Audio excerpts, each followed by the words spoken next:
Lesson 61, Subsets of the Real Numbers. Now before we start, let's define what is a subset. A subset is a set whose members are included in another set. For example, if I have A, it's a subset that includes 1 and 2, and B, the subset that includes 1, 2, 3, 4, 5, I can say that A is a subset, and this is the symbol for subset, of B. Because all of the members in A are also in B. But we cannot say that B is a subset of A. B is not a subset of A because B has more numbers, it has more members, and so not all of the members in B are also in A. The other term we're going to define is null or empty set, and that just means that it's a set that has no members, no numbers inside. There are two ways we can write this. The first way to write this is a circle with a line that means empty or null set.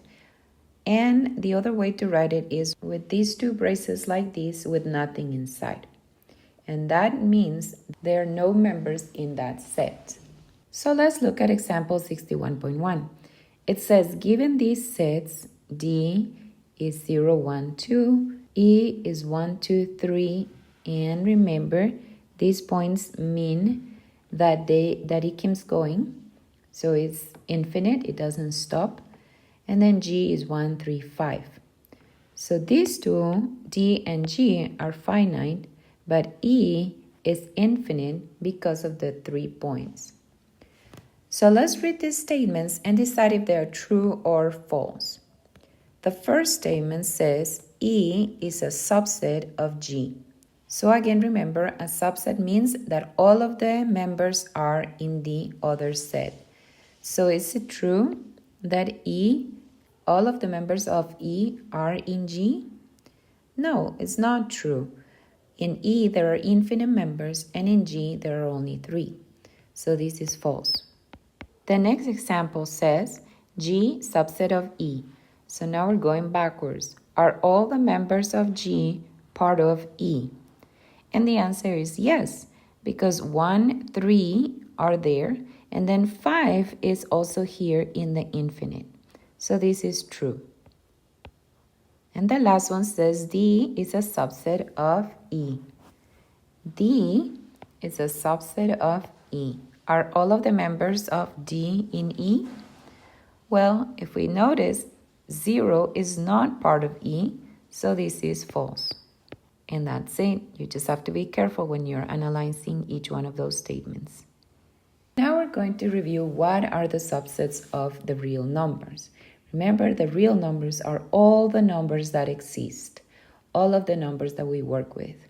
And inside of those real numbers, we have different subsets. The real numbers are divided into these two big groups, the rational numbers and the irrational numbers. And we're going to start by looking at all of the different types of rational numbers. All of those green groups are part of the rational numbers. The symbol for natural numbers is an N, like this one. And we put the sets of numbers starting with 1, 2, 3, and it keeps going infinitely. Then we have the whole numbers. The symbol is a W. They all have an extra line.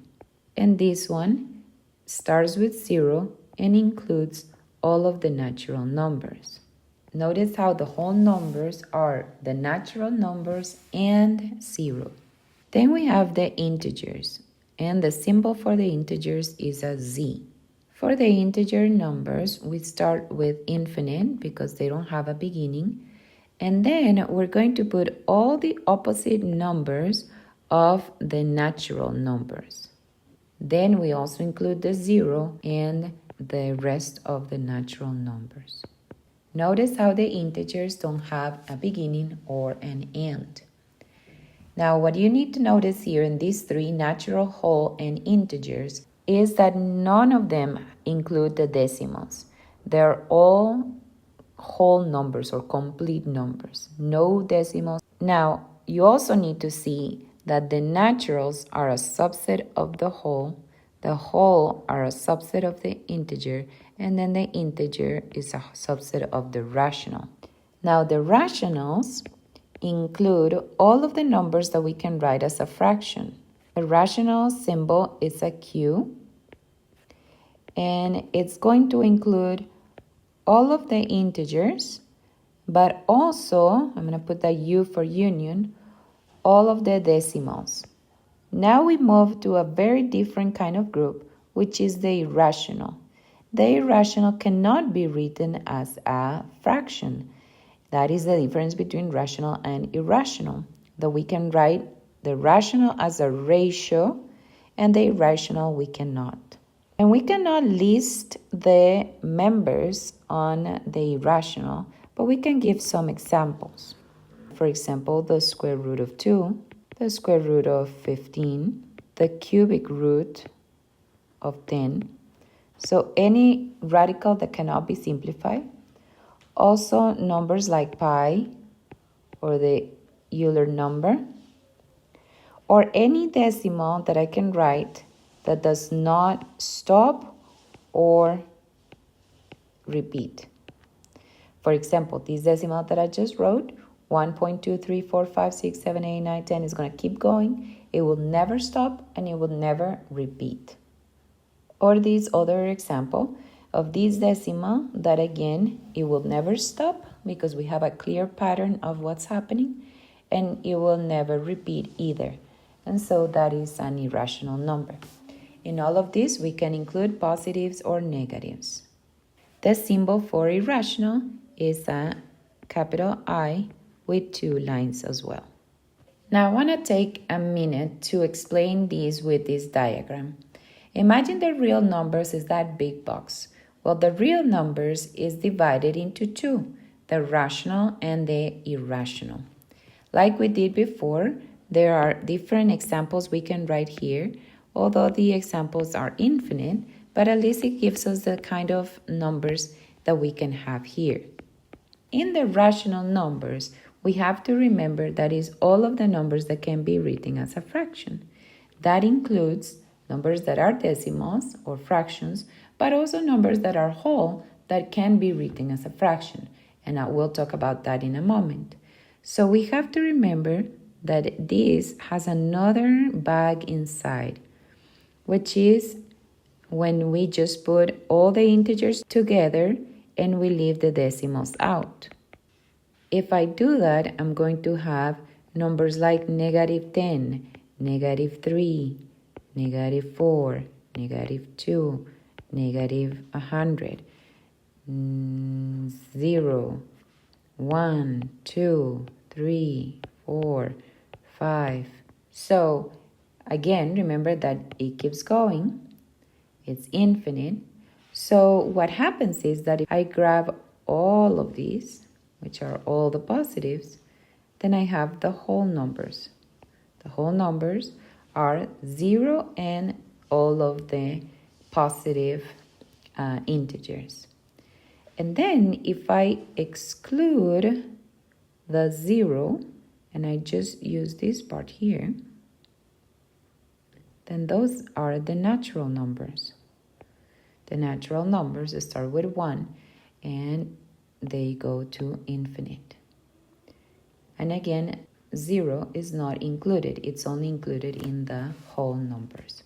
So this might be a good way for you to visualize how the different numbers are divided.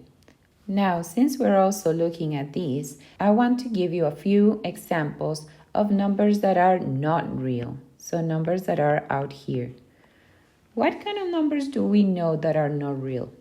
Well, you guys already know that we can never divide by 0. That is undefined. So 3 divided by 0 is not a real number. Any number divided by 0 is not a real number. Also, any root that has an even index and a negative inside is not a real number, because we cannot find a number that multiplied by itself an even amount of time will give me a negative answer. So those are examples of things that you guys have learned about, and that are not real numbers. Example 61.2. Decide what subsets of the real numbers do these numbers belong to. So this symbol here means element or belongs to. So in this case, what we're saying is, okay, which of these groups or subsets that we talked about before is 1/2 part of? So if we go back here to our group, 1/2 is not going to be natural numbers because natural numbers start with 1 and are only whole numbers. Is not whole, is not integer, and it's only a decimal. So the only subset that it belongs to is Q, the rationals. And we also include real. Now 5, if we go back to our numbers here, 5 is a natural number. 5 is right here. And so if it is a natural number, it's also going to be whole, and it's also going to be integer, and it's also going to be rational, because it's like it's a bag inside a bag inside a bag. If it's part of the smallest bag or the bag more on the inside, it's going to be part of all of the other bags. So 5 is a natural number. That's the first one we put. Then it is also a whole number. Then it's an integer. And then it's a rational and a real number. Now notice how you have to know these symbols so that you can use them correctly. Then we have -120. And if we go back to our diagram here, we see that in natural and whole, we only have positive or 0. The negatives are included only in the integers. So we can say that it is an integer. And because it is an integer, it's also a rational and a real. The last example says pi/2 or pi/2. Now, you might think that's a fraction, but because it has an irrational here, it's going to be classified as an irrational. Remember, if it's irrational, it cannot be rational. It cannot be two things at the same time. So if it is irrational, that's it, and then we put the real numbers. Our last example or exercise is to decide if these statements are true or false.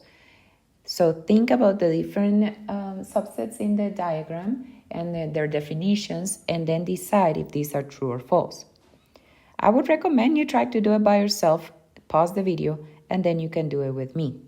The first one says, the real numbers are a subset of the irrational numbers. Now, this is false. Why? Because the real numbers include a lot more than the irrationals. Remember, the irrationals are a part of R, not R a part of the irrationals. Number 2, irrationals belong to rationals. That is also false. Why? Because they are completely two different things.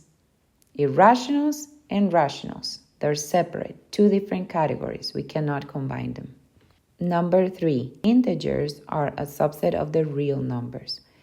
That is true. We just saw it in the diagram that the integers is a subset of the real numbers. Number 4, it says integers are a subset of the real numbers. This is also true because of the same reason. All of the terms of the irrational numbers are part of the real numbers. And the last one is whole numbers are a subset of the natural numbers.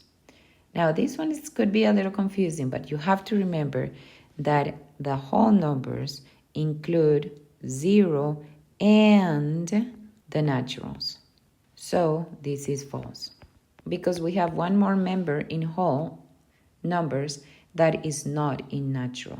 So if anything, we could say that natural is a subset of whole numbers, but not whole numbers of natural. Okay, this is it. So I'll see you in the next video. If you have any questions, let me know.